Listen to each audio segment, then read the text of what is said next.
आंबेगाव तालुक्यातून ते त्यांना आज पाठिंबा देण्यासाठी आलोय.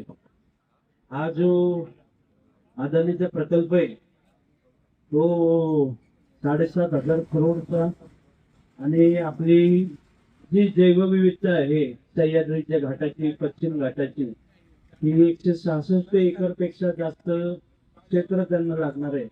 आणि त्याचं फार मोठं नुकसान आपल्या जीवसृष्टीवर त्याचं होणार आहे. आणि हा जी आपली लढाई आहे ती जल जंगल जमीनसाठी आहे.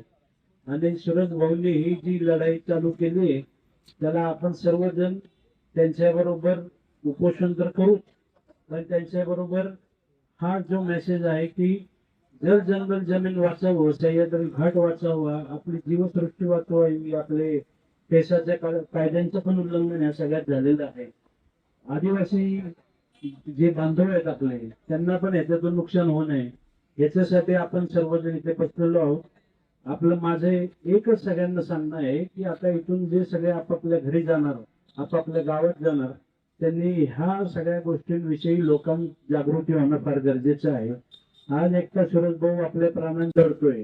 आज आपल्या सर्वांचं कर्तव्य आहे की त्यांच्या प्राणांची रक्षा व्हावी आणि त्याच्यासाठी आपण कुठल्याही परिस्थितीत जास्तीत जास्त लोकांना याच्यात सामील करून लोकांपर्यंत हे गोष्टी पोहोचून आणि शासनापर्यंत पोहोचून शासनाला याच्यातून जर यू टर्न घ्यायला लावू शकलो नाही तर मग आपली शिवजन्मभूमी आपण ज्या अभिमानाने म्हणतो त्या अभिमानाने आपण म्हणू शकतो का, हा एक माझा सवाल.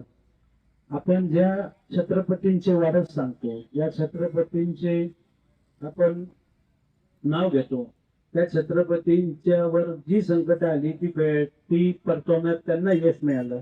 आज आपण सर्व त्यांचे मावळे म्हणून हे असं काही कोणी आपल्यावर लादण्याचा प्रयत्न करत असेल तर ते 100% परतवल्याशिवाय आपण राहणार नाही.